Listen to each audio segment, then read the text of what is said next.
কোন হিন্দু তো এটা বিশ্বাস করে না যে ওর মূর্তি খাবার খাইতে পারে, এটা কি বিশ্বাস করবে? করবে না। তাহলে উনি খুব সুন্দর করে বোঝাচ্ছে, মা লা ইয়ানফাউকুম শাইআন ওয়া লা ইয়াদুররুকুম, বিন্দু পরিমাণে তো তোমাদের কল্যাণ করতে পারে না। এমন কি ওর নাকের ডগায় যদি একটা মাছি বসে, ওই মাছিটাও তো ও তাড়াইতে পারে না। পারে? সুবহানাল্লাহ, কি সুন্দর করে বোঝাচ্ছে। ইব্রাহিম আলাইহিস সালাম আর বলেন, উফিল লাকুম ওয়া লিমা তা'বুদুনা মিন দুনিল্লাহি আফালা তাকিলুন। উফ, আমার কষ্ট হয় তোমাদের এগুলো দেখে।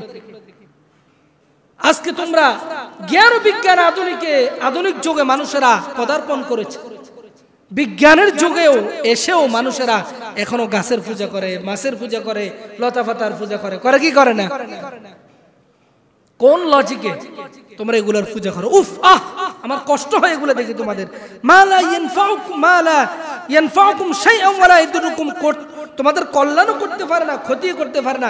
আফালা তাকিলুন, এটা কি তোমরা বুঝো না? তোমাদের মাথায় কি এটা ঢুকে না? কিসের পূজা করতেছো তোমরা?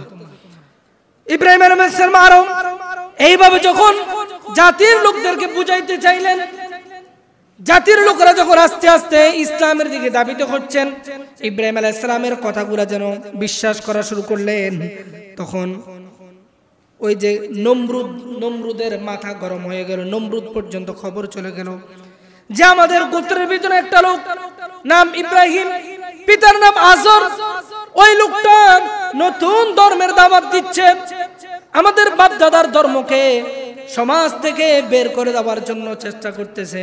নমরুদের নিকট যখন খবর চলে গেল, তখন নমরুদ বলল, ক্বালু হাররিকুহু ওয়ানসুরু আলিহাতাকুম ইন কুনতুম ফাইলিন। তাকে ডাক দাও, তাকে নিয়ে আসো। নিয়ে আসা হলো, বলা হলো, ক্বালু হাররিকু ওয়ানসুরু আলিহাতাকুম, তোমাকে আমরা জ্বালিয়ে দিব, পুড়িয়ে দিব, ছাই করে ফেলবো। ওয়ানসুরু আলিহাতাকুম, কেউ তোমাকে সাহায্য করবে না। তোমাকে যদি আমরা ফাঁসি দিয়ে দেই, তোমাকে যদি জ্বালিয়ে ফেলি, কেউ কিছু করবে না। অল্প কিছু মানুষ কয়েকদিন মিছিল মিটিং করবে, তারপরে আর কি হইব? আমারে আর কে কি করতে পারবে? কারণ নমরুদ হচ্ছে ক্ষমতার মালিক, প্রেসিডেন্ট। নমরুদ কি কথা কয় না? নমরুদ কি সরকার, প্রেসিডেন্ট। নমরুদ বলল, আমি যদি তোমাকে মেরে ফেলি, জ্বালাইয়া দেই, ফাঁসি দিয়ে দেই, পোড়াইয়া দেই, তাহলে কে কি করবে? এই জগতে কেউ কিছু করতে পারবে না। হয়তো 2-4 দিন মিছিল মিটিং হবে, হরতাল হবে, শোডাউন হবে, তারপরে সব ঠান্ডা হয়ে যাবে। কিন্তু ইব্রাহিম আলাইহিস সালাম কি ভয় পেয়েছেন? আর জোরে কন্যা কি ভয় পেয়েছেন? বিশাল অগ্নিকুণ্ডলী করা হলো। ওই অগ্নিকুণ্ডলীর মধ্যে ইব্রাহিম আলাইহিস সালামকে নিক্ষেপ করা হলো।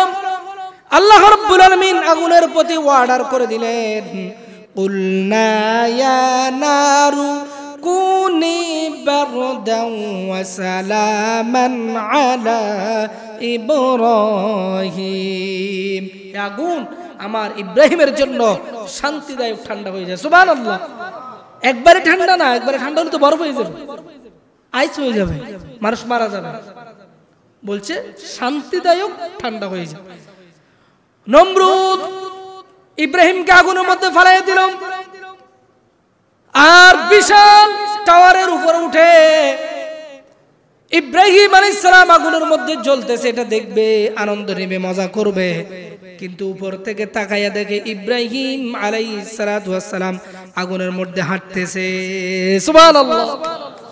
নমরুদ সেখান থেকে ডাক দিয়ে বলে, আগুন, গোটা গোষ্ঠী নিয়ে তোর পূজা করি, গোটা জাতি নিয়ে তোর পূজা করলাম, সারা জীবন করি, তুই আমার শত্রু তো জ্বালাইতে পারলি না? তোর কি দাহ্য ক্ষমতা নষ্ট হয়ে গেছে নাকি? আমার শত্রু কেন জ্বালাইতে পারলি না? আগুনের ভিতর থেকে আওয়াজ আসলো, নমরুদ, শুধু তুই নয়, তুই সহ তামাম দুনিয়া জ্বালিয়ে দিতে পারবো, কিন্তু ইব্রাহিমের শরীরের এক গাছা পশম জ্বালানোর ক্ষমতা আমি আগুনের নাই। সুবহানাল্লাহ। সে আল্লাহ এখন আছে না নাই? কথা বলেন, সে আল্লাহ আছে না নাই?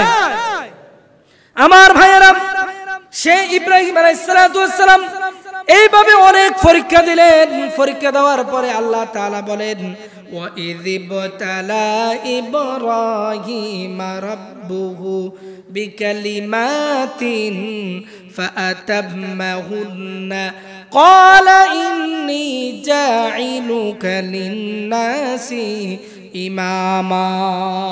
আমি আল্লাহ আমার ইব্রাহিমকে এইভাবে পরীক্ষা করতে করতে তারপরে আমি আল্লাহ আমার ইব্রাহিমকে জাতির জন্য নেতা বানিয়ে দিলাম। সুবহানাল্লাহ। যত পরীক্ষা করছে সব পরীক্ষায় পাস। সুবহানাল্লাহ।